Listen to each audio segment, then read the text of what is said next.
अभी अगर हम क्लाइमेट की बात करें तो इसके प्रभाव किस किस पर पड़ते हैं और कैसे पड़ते हैं, कौन कौन से फैक्टर्स हैं जो क्लाइमेट को इफ़ेक्ट करते हैं, उसको प्रभावित करते हैं। तो हम इसको दो हिस्सों में बांट सकते हैं, यानी कि एबायोटिक फैक्टर्स जिसे हम अजैविक बोलेंगे, जो कि जीवित नहीं होते, नॉन लिविंग होते हैं, और बायोटिक फैक्टर्स यानी कि जैविक या फिर जैविक प्रजातियां जो होती हैं, जो जीव होते हैं, लिविंग्स होते हैं, उनके अंदर जो प्रक्रिया चलती हैं उन्हें हम बायोटिक फैक्टर्स बोलते हैं, यानी कि जैविक। निर्जीव और सजीव या फिर जैविक और अजैविक। अजैविक में आता है एबायोटिक फैक्टर्स, जिसमें सबसे पहला जो हम बात कर लेते हैं लैटिट्यूड की, जो अंशांश होती हैं, जो अंशांश होती है वो लैटिट्यूड होती है, और ये एक फैक्टर है किसका, क्लाइमेट में चेंज आने का। अब हम बहुत ही जाहिर लाजमी सी बात है कि कहीं पे भी हम रहते हैं तो उसकी टोपोग्राफी जो होती है, टोपोग्राफी यानी कि उसका जो तल रूप होता है उस जगह का, वो बहुत ही क्लाइमेट उस पर निर्भर करता है। हम अगर नॉर्थ की साइड जाते हैं, एकदम utmost north, Kashmir side, Uttarakhand side जाते हैं, तो हमें लैटिट्यूड मिलता है वहाँ पे, ऑल्टीट्यूड मिलता है वहाँ पे, सॉरी। और ऑल्टीट्यूड यानी कि ऊंचाई, और ऊंचाई मिलने से क्लाइमेट में असर होता है, उसकी ह्यूमिडिटी में असर होता है, टेम्परेचर में होता है। हम देखते हैं वहाँ पे ज़्यादा सर्दी होती है, ज़्यादा बारिश होती है, तो वो उसकी टोपोग्राफिक फैक्टर्स की वजह से है या फिर ऑल्टीट्यूड फैक्टर्स की वजह से है, उसकी ऊंचाई, उसके तल रूप, उसकी अक्षांश की वजह से वो है। बाकी जो फैक्टर्स हैं जैसे कि ओशन करेंट्स को हम महासागरीय धाराएं भी बोलते हैं। इसमें एक होती है जो हीट करेंट्स होती हैं और एक कोल्ड करेंट्स होती हैं। जो महासागर की जो धाराएं होती हैं, जो वेव्स होती हैं, वो किस पर डिपेंड करती है, ओशन करंट जिसे बोलेंगे, उससे क्लाइमेट भी निर्भर करता है। सोलर रेडिएशन, जो सूरज की किरणें होती हैं, ज़्यादा सूरज की किरणें अगर पृथ्वी पर पहुंचती है तो गर्माहट होती है, ग्लोबल वार्मिंग होती है, और टेम्परेचर, तापमान बढ़ा रहता है। इवापोरेशन की बात करें, यानी कि वाष्पीकरण जो है, वाष्पीकरण यानी कि अगर हम जल की बात करें, इजी सा एग्जांपल ले कोई, कहाँ पे जहाँ पे पानी है और सूर्य है, तो सूर्य इसको इवापोरेट करेगा, यानी कि अपनी गर्मी से वाष्पीकरण करेगा। तो इससे क्या होगा बच्चों की, इसमें ह्यूमिडिटी बनेगी, जो हमारा एटमॉस्फेयर है, जो हमारा एटमॉस्फेयर है, सूरज है और ये पानी है सपोज, और अगर पानी इस तरीके से इवेपोरेट हो रहा है तो क्या होगा, यहाँ पे नमी बन जाएगी, जिससे कि ह्यूमिडिटी या नमी होने के कारण टेम्परेचर में असर होएगा। वोल्केनिक एक्टिविटीज़ यानी कि जो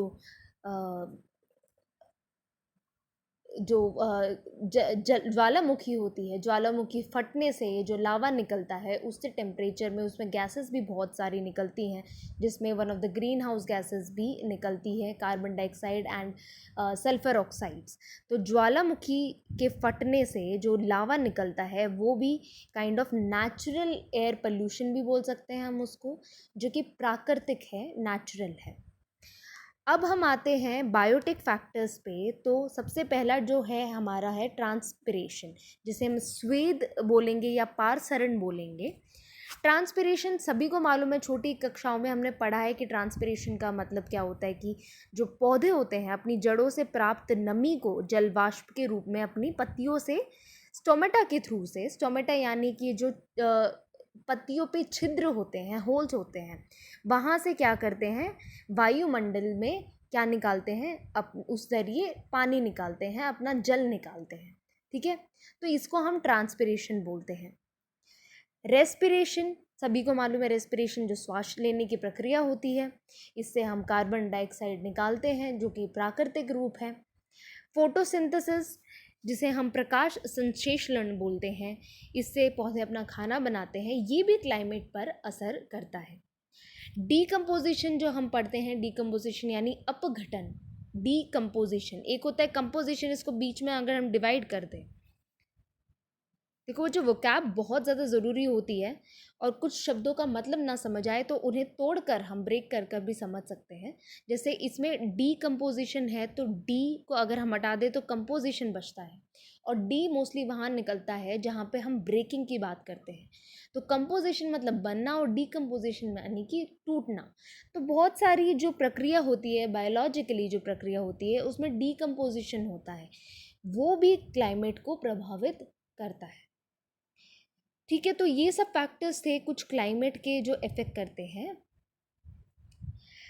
और अब हम आते हैं बहुत ही इम्पॉर्टेंट चीज़ पे, जो कि है ग्रीन हाउस गैसेस। ये बहुत ही ज़्यादा इम्पॉर्टेंट है अगर हम पर्यावरण के विभाग से देखें, एनवायरमेंटल इश्यूज़ के हिसाब से देखें, तो ग्रीन हाउस गैसेस का जानना हमारे लिए अति आवश्यक है। सबसे पहले तो जान लेते हैं कौन कौन सी ग्रीन हाउस गैसेस होती हैं, जो कि मैंने लिस्टेड भी करी हैं। और इसका शॉर्ट ट्रिक, एक ट्रिक जिसे हम बोल सकते हैं, वो एक थोड़ी सी एंटरटेनिंग ट्रिक है आप सभी के लिए।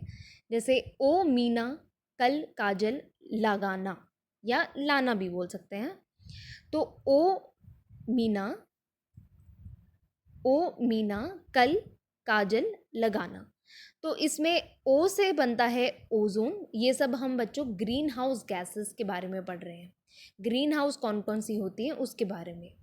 मी से बनेगा मीथेन, जिसका फॉर्मूला है CH4, जो कि हम गोबर गैस भी बोलते हैं, जिसे जो गोबर से निकलने वाली गैस होती है, जिसे बायोगैस भी बोलते हैं, वो है मीथेन।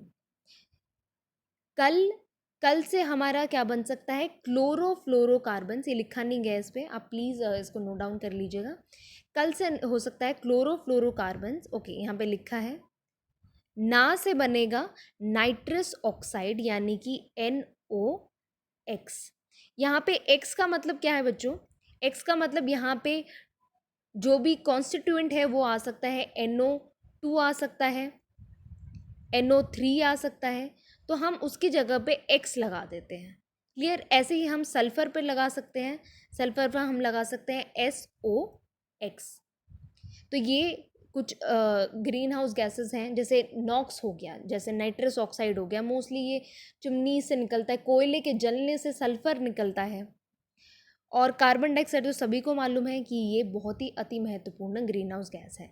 और सबसे कुछ अलग हटके जो ग्रीन हाउस गैसेस हैं, जो कि प्राकृतिक रूप में हमें मिलती हैं, वो कुछ इस प्रकार हैं। जैसे कि जस्ट वेट अ मिनट, ये कुछ ग्रीन हाउस गैसेस है जो नेचुरली यानी प्राकृतिक रूप से हमें मिलती हैं।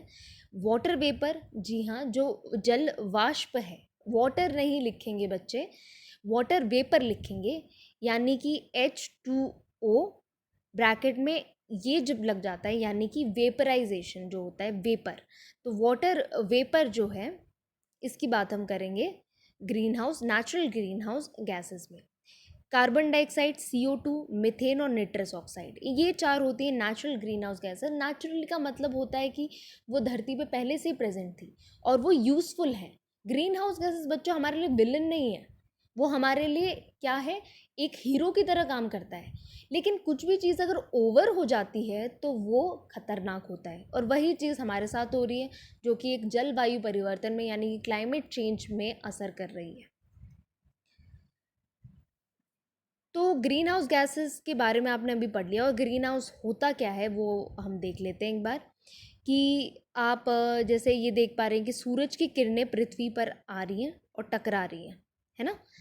कुछ सूर्य की रोशनी जो पृथ्वी से टकराती है और प्रतिबिंबित होती है, कुछ गर्मी बन जाती है, मतलब इसके अंदर जाती है तो कुछ गर्मी बन जाती है, और कुछ बैक भी हो रही हैं जो कि हमारे लिए अच्छी नहीं है। और जो बैक कर रहा है उसको हम बोलते हैं ओजोन लेयर, यानी कि ओजोन की परत जो इसको बैक कर रही है, क्योंकि वो हमारे लिए, पृथ्वी के लिए वो किरणें अच्छी नहीं होती। तो ये नेचुरल फिनोमेना है ग्रीन हाउस गैसेस का। तो कार्बन डाइऑक्साइड जो है वातावरण में, वो क्या करती है, हमें गर्माहट देती है। जब बहुत ज़्यादा, हमें मालूम है कि बहुत पहले पृथ्वी एक बहुत ही क्या ठंडा प्लैनेट कहा जाता था। कार्बन डाइऑक्साइड की होने की वजह से, ग्रीन हाउस गैस होने की वजह से जो तापमान है वो नॉर्मल रहता है। तो इंग्लिश में अगर हम जान लें इसको, तो ग्रीन हाउस गैसेस, जो sunlight hits the earth is reflected back into space because of the ozone layer. And what does green house gases do? they prevent heat from escaping into space, because we also need heat, right? Because the earth temperature was very cold at a time, and now we need a normal temperature for the survival purpose. Okay, तो अभी कुछ normal facts हैं, interesting facts हैं जो हमें जान लेने चाहिए, क्योंकि ग्रीन हाउस गैस का इफेक्ट हमें तभी पता चलेगा जब हमें ये चीज़ें भी पता हों। ग्रीन हाउस इफेक्ट जो होता है उसकी वजह से, अगर जैसे कि हम प्लूटो की बात करें, प्लूटो एक प्लैनेट, सबसे छोटा प्लैनेट माना जाता था, अभी नहीं माना जाता, तो उसका टेम्परेचर माइनस में रहता है, -370 डिग्री फ़ारेनहाइट। ये बहुत ही ठंडा टेम्परेचर है। Because of what? क्योंकि यहाँ पे बहुत ही लिटिल ग्रीन हाउस गैसेज हैं, मतलब ग्रीन हाउस इफेक्ट है यहाँ पे बहुत ही ज़्यादा कम। तो हम, जाहिर सी बात है, इससे हमें पता चला है ग्रीन हाउस इफेक्ट क्या करता है, ज़्यादा हीट पहुँचाता है। कुछ ऐसे प्लैनेट्स हैं जहाँ पे बहुत ज़्यादा टेम्परेचर रहता है, जैसे 300 डिग्री फ़ारेनहाइट, एकदम उल्टा प्लूटो के, जैसे कि मार्स, बहुत ही गर्म। क्यों? यहाँ पे ह्यूज टेम्परेचर की वजह है ग्रीन हाउस गैसेस का ज़्यादा होना, abundant, the abundance of green house gases.